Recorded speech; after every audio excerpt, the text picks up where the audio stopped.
क्या इंदु शर्मा ही आपकी पार्टी से उम्मीदवार होने वाली हैं, उस पर मुहर लग चुकी। इंदु शर्मा को क्या लगता है कि ये समय पर्याप्त है, पीछे की तैयारी रही और अब जो समय मिला है अब ज़्यादा प्रभावी होंगी इंदु शर्मा, किससे मिलना मिलाना ज़्यादा होगा क्योंकि इलेक्शन की डेट आ चुकी, सारे पदाधिकारी चेंज कर दिए गए थे। इंदु शर्मा को यूँ लगता था कि कहीं यार मेरा पत्ता ना कट जाए, कोई नए उम्मीदवार की घोषणा ना कर दे पाए। लगातार अपनी तैयारियां करती रही हूं, लोगों से मिलती रही हूं, वार्ड वाइज दौरे करती रही हूं। नमस्कार दोस्तों, मैं हूं आपका दोस्त विनोद शर्मा और एक और अपडेट के साथ जुड़ गया हूं भिवानी के उन लोगों के साथ जो काफ़ी दिनों से इंतजार कर रहे थे कि चुनाव कब हो। चुनाव की तारीख आते ही अगले दिन आम आदमी पार्टी ने फिर दोबारा से शुरुआत कर दी है और शुरुआती अगर प्रायोरिटी की बात करें तो टिकट देने के मामले में आम आदमी पार्टी सबसे आगे थी। और आज सबसे पहली पीसी अगर प्रेस कॉन्फ्रेंस की बात करूं थोड़ी देर पहले यहाँ हुई और आम आदमी पार्टी ने आज क्लियर कर दिया है कि इंदु शर्मा ही उनकी उम्मीदवार रहने वाली हैं। ये बड़ी बात है।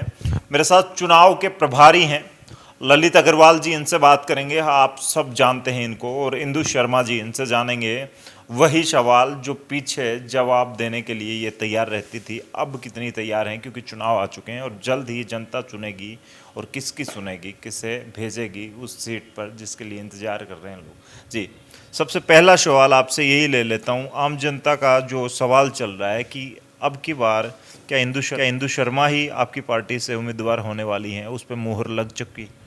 देखिए 9 दिसंबर को सुशील गुप्ता जी जो हमारे हरियाणा के प्रभारी हैं वो भिवानी आए थे और उस समय इन्होंने पार्टी ज्वाइन करी थी और उन्होंने उसी दिन कहा था कि ये हमारी उम्मीदवार होगी और इंदु शर्मा जी उम्मीदवार हैं। पूरे हरियाणा के उम्मीदवार ऐसे उतार दिए गए हैं या खाली भिवानी में ही, क्योंकि आप तो पूरे हरियाणा में प्रदेश प्रवक्ता हैं? देखिए अभी कुछ जगह पे उतारे हैं, हालांकि नगर निकाय के चुनाव हैं, मैं केवल भिवानी के देख रहा हूँ, तो कुछ जगह पे उम्मीदवार उतार चुके हैं और कुछ जगह पे प्रक्रिया चालू है, जल्द उतार दिए जाएंगे। इंदु शर्मा से बात कर लेता हूँ।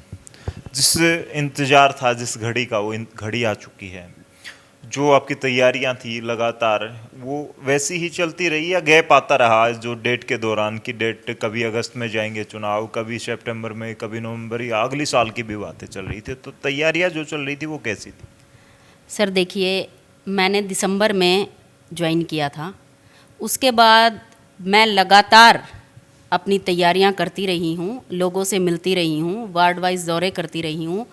तो ऐसा कभी नहीं हुआ कि मेरी तैयारियों में कभी कोई ढील हुई या फिर लोगों से के पास जाने में उस तरह की कोई मैंने ढील बरती। मैं लगातार अपनी तैयारियां करती रही हूं। ये जो तारीख आई है 19 तारीख, अब कुछ लोगों को यूँ लगता है कि यार कम समय है। इंदु शर्मा को क्या लगता है कि ये समय पर्याप्त है, पीछे की तैयारी रही और अब जो समय मिला है ये? मैंने पहले भी कहा था सर कि चुनाव चाहे कभी भी हो, मैं पूरी तरह तैयार हूँ। मेरे लिए जो ये चुनाव की तैयारी करने का जो ये वक्त था, मैंने इसका पूरा इस्तेमाल किया। मैंने पूरी तरह अपने आप को प्रेजेंट किया लोगों के सामने। तो मेरे लिए ये कोई मायने नहीं रखता कि 19 जून का है या कब का है या कब का, मेरी तैयारियां पूरी हैं। क्या इंदु शर्मा को लगता है कि आम घर तक, आम आदमी तक ये बात पहुंच चुकी है कि इंदु शर्मा आम आदमी पार्टी से उम्मीदवार? बिल्कुल बिल्कुल, ये बात हर घर तक पहुंच चुकी है। ये 8 दिसंबर को, ललित भाई साहब ने शायद गलती से कह दिया 9 दिसंबर को, 8 दिसंबर को मैंने ज्वाइन करी थी और उसी दिन ऑन द स्टेज सुशील गुप्ता जी ये घोषणा करके गए थे कि हमारी आम आदमी पार्टी से नगर परिषद चेयरपर्सन के लिए उम्मीदवार इंदु शर्मा होंगी। उसके बाद जो भी मैंने लोगों के सामने मैं प्रेजेंट हुई हूँ वो आम आदमी पार्टी की उम्मीदवार की तौर पे ही मैं प्रेजेंट हुई हूँ। अच्छा, एक बात आपसे, जिस तरीके से आम आदमी पार्टी की पंजाब में चुनाव हुए, उसमें सरकार बनी, काफ़ी बहुमत आया, हरियाणा में भी बदलाव के आसार दिखे कि आते ही प्रदेश अध्यक्ष बदल गया, नए प्रदेश अध्यक्ष आ गए और दूसरे भी बदल दिए गए, सारे पदाधिकारी चेंज कर दिए गए थे। इंदु शर्मा को यूँ लगता था कि कहीं यार मेरा पत्ता ना कट जाए, कोई नए उम्मीदवार की घोषणा ना कर दे पार्टी। सर ऐसा कुछ नहीं है, मुझे कभी भी नहीं लगा और ये होगा भी नहीं। हाँ जी। क्या कहेंगे जो ये घोषणा रही उम्मीदवार की, इसका बेनिफिट मिल पाएगा आम आदमी पार्टी को भिवानी में पहले से जो घोषणा? देखिए आम आदमी पार्टी का इतिहास ऐसा ही रहा है कि पहले जब हमने पहला चुनाव जब दिल्ली में लड़ा तो अरविंद जी ने 6 महीने पहले अपने उम्मीदवार उतार दिए थे। और क्योंकि हम भिवानी में नई पार्टी हैं, हरियाणा में नई पार्टी हैं, तो हम ये मानते हैं कि उम्मीदवार को पर्याप्त समय मिलना चाहिए लोगों के पास जाने के लिए, और हमने इसलिए सबसे पहले उम्मीदवार ही घोषित करी थी इनकी। कई बार यूं होता है कि बड़ी पार्टियां जो होती हैं, हालांकि आज के दिन आम आदमी पार्टी भी आम नहीं रही, हरियाणा में भी जिस तरीके से जनाधार मिल रहा है, तो वो लास्ट के 2 दिनों में, एक दिन पहले जब नॉमिनेशन का लास्ट दिन होता है तब उतारते हैं। तो क्या यूं नहीं लगता कि जिस तरीके से उम्मीदवार उतारा गया था तो जो बड़ी पार्टियां हैं उनके साथ टक्कर, या फिर तब झाड़ पे छोड़ के उम्मीदवार उतारते तो और अच्छा रहता है, या फिर इसका फायदा या नुकसान वाली बात मैं आपसे पूछ रहा हूं? देखिए, जो दूसरी रिवायती पार्टियां हैं, पॉलिटिकल पार्टी, वो अपनी जाति के समीकरण बिठाने में, उनकी टिकटों में किस तरह की सेटिंग है आपको पता है, सब जगह होती है। उनके 20-20 दावेदार होते हैं और उनकी टिकटों में जो भ्रष्टाचार चलता है, जातियों के जो समीकरण बिठाए जाते हैं, उस वजह से वो डिले करती हैं। आम आदमी पार्टी तो साफ सुथरे तौर पे चुनाव लड़ती है। हमें कोई जातियों के समीकरण नहीं बिठाने, हम आम आदमी की तरह चुनाव लड़ते हैं। हम इस तरह की चीज़ें नहीं करते कि कौन सी पार्टी किस जाति का उम्मीदवार ला रही है, फिर हम उसके हिसाब से दूसरा उम्मीदवार ले आए। तो भिवानी में आपने देखा है, आपने भी चुनाव लड़ा है, तो माहौल क्या दिखा भिवानी में? आम आदमी के साथ जो वोट बैंक पहले जुड़ा था, क्या वो रिपीट हो पाएगा? क्या वो आम आदमी के पार्टी के साथ आज खड़ा हो पाएगा? या उसको खड़ा करने में कितनी मुश्किलें या फायदे लग रहे हैं अब कि कर लेंगे आप ही जी? देखिए, आम आदमी पार्टी का जनाधार लगातार बढ़ रहा है, और इस देश की जनता ने, जैसे पंजाब की जनता ने दिल्ली मॉडल जो केजरीवाल का है वो अपनाया, उसके बाद जब हम पंजाब चुनाव जीते तो पूरे देश में आम आदमी पार्टी से जुड़ने की लहर है। और हरियाणा में विशेष तौर पर पिछले 3 महीने में कई लाख लोग जुड़े हैं। हर रोज़ हमारे कार्यक्रम हो रहे हैं और हर रोज़ फ़ोन कॉल्स हैं, लोगों के फ़ोन आ रहे हैं, सोशल मीडिया के थ्रू कॉन्टैक्ट कर रहे हैं, लोग जुड़ना चाहते हैं। क्योंकि पिछले 70-75 सालों से जिस तरह से उन्होंने अपने देश को, अपने प्रदेश को लुटते हुए देखा, और विशेषकर मैं भिवानी की बात करूं तो नगर परिषद को जिस तरह से इन्होंने लूटा है, चोरी करी है, भाजपा जजपा की परिषद जो सरकार बनी थी यहाँ पे लोकल, उसका सबको समझ आ गया है। पहले कांग्रेस की जब नगर परिषद थी तो 10 साल दिल्ली में, हरियाणा में जब भूपेंद्र हुड्डा की सरकार थी, उन्होंने 2 पैसे नहीं दिए भिवानी को। बीजेपी जजपा के जब नेताओं से बात की जाती है तो वो कहते हैं कि पंजाब में आम आदमी की पार्टी की सरकार बनना कोई बड़ी बात नहीं है, वहाँ दूसरे कारण थे, कांग्रेस ही कमजोर पड़ गए थे, उन पर भ्रष्टाचार के आरोप थे। यहाँ हरियाणा में उनकी दाल नहीं गलेगी। कितना सही मानते हैं? क्या ऐसा? वो सही कह रहे हैं, कांग्रेस पे भ्रष्टाचार के आरोप थे, लेकिन भाजपा जजपा पे कौन से आज पुण्य के आरोप हैं क्या भिवानी के अंदर? उनके ऊपर तो बड़े क्रिमिनल भ्रष्टाचार के आरोप हैं।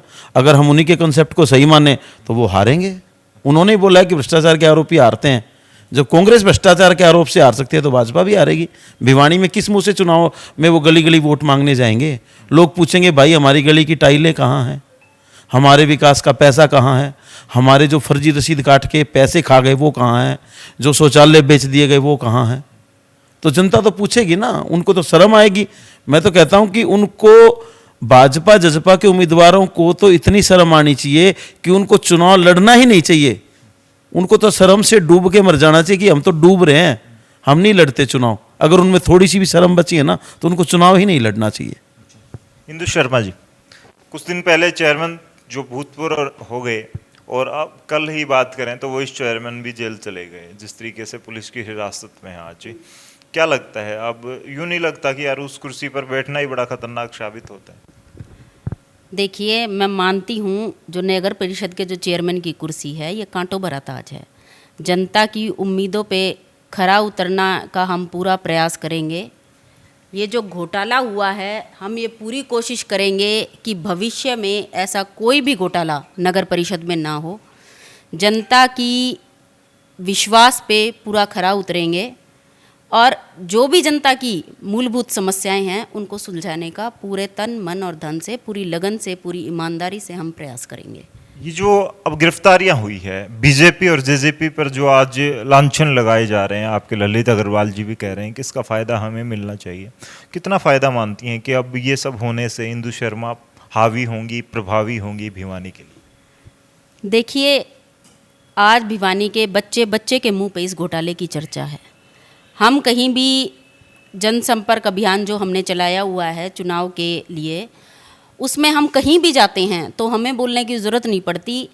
जिन लोगों से हम मिलने जाते हैं वो ये बात हमें बोलते हैं कि हमें इन चोरों से, हमें इन लुटेरों से छुटकारा चाहिए और हम चाहते हैं कि व्यवस्था अब परिवर्तन हो और अच्छे, ईमानदार, साफ नीयत की सरकार नगर परिषद में बने।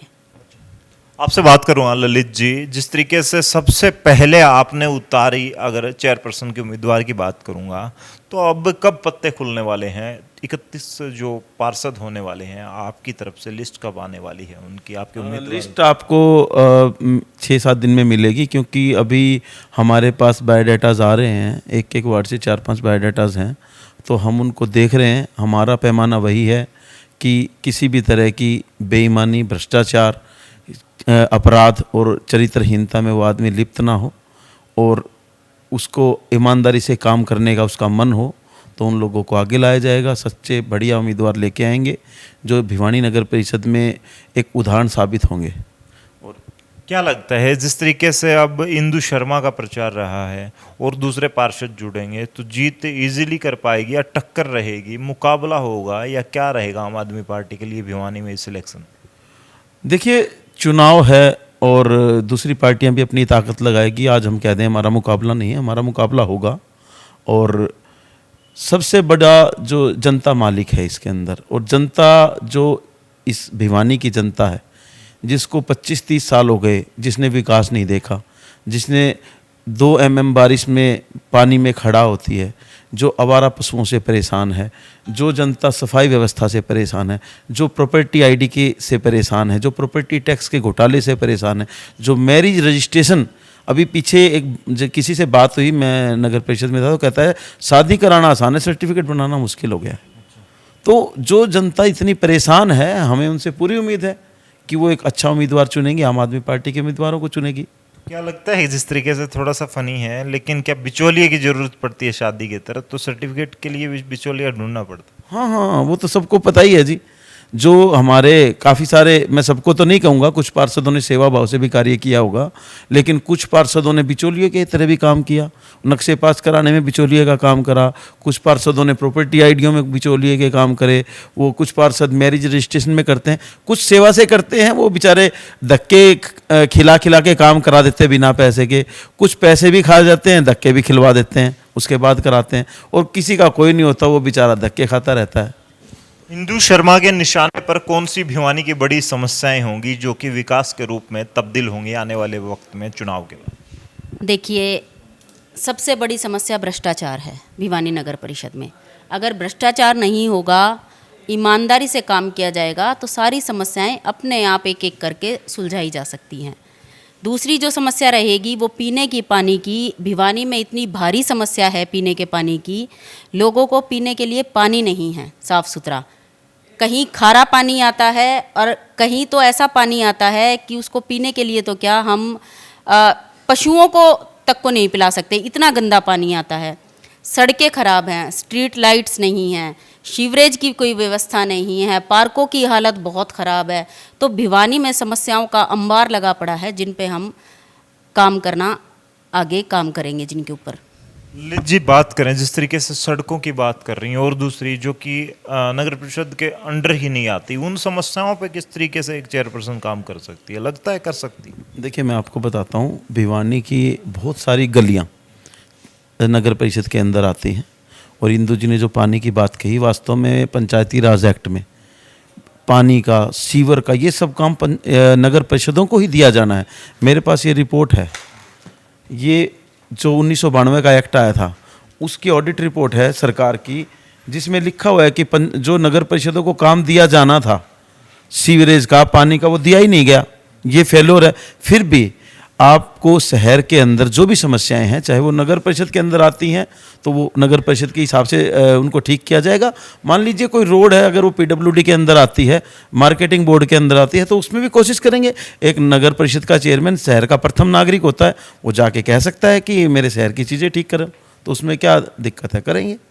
अच्छा, ये चुनाव जो गैप रहा, इलेक्शन हुए यूपी के, उसके बाद साथ में ही पंजाब के, तो उसके साथ लग रहा था कि इलेक्शन हो सकते हैं जल्दी, लेकिन ये गैप देने के पीछे बीजेपी की क्या राजनीति लगती है आपको? देखिए, वैसे नॉर्मली मैं बताऊं, भाजपा के जो नगर निकाय के चुनाव होने, जैसे भिवानी में 5 महीना लेट हुए हैं, बहुत सारे जिलों में 12 से 14 महीने लेट हुए हैं चुनाव।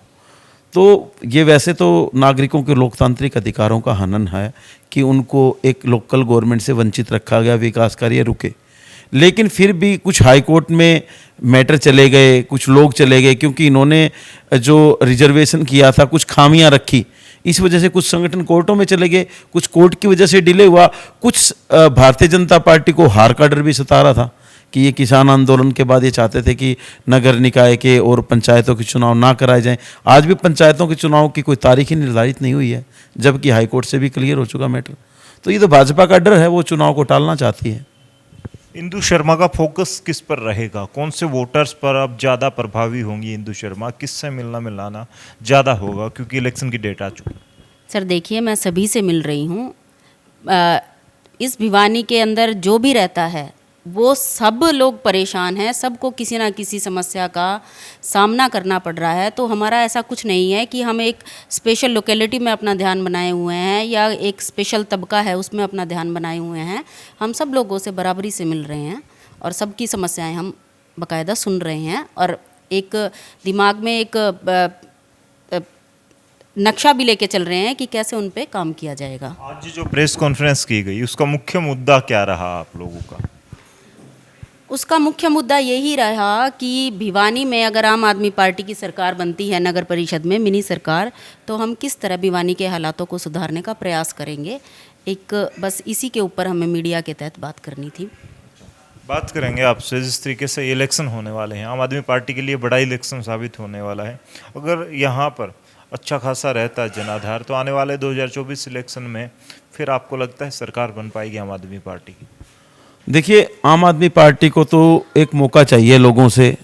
हमने पंजाब में कहा है कि हमें एक मौका दीजिए, आप हमारा काम देखिए, आपको पसंद आए तो फिर हमें दोबारा मौका दीजिए। तो हम तो आज नगर परिषद चुनाव में भी एक मौका मांगते हैं भिवानी की जनता से। सबको मौका दिया है, आप हमें भी मौका दीजिए और हम ईमानदारी से काम करेंगे। अरविंद केजरीवाल की गारंटी है, ईमानदारी से काम करेंगे और हमारी ईमानदारी को, हमारे काम को देखते हुए, जिस तरह से दिल्ली के बाद हमने पंजाब जीता, पंजाब के बाद हम हरियाणा जीतेंगे।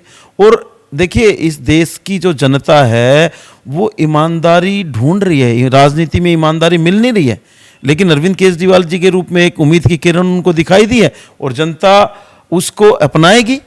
अब हम जीत भी रहे हैं, इसलिए जनता अपनाएगी, हमें पूरा विश्वास है।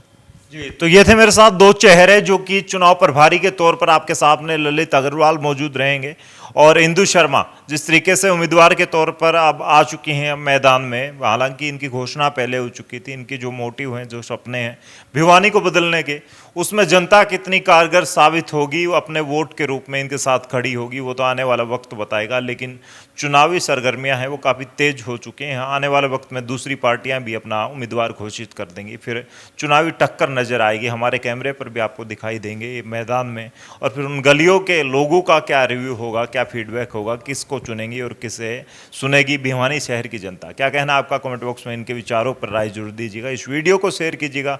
तब तक के लिए धन्यवाद। राम राम।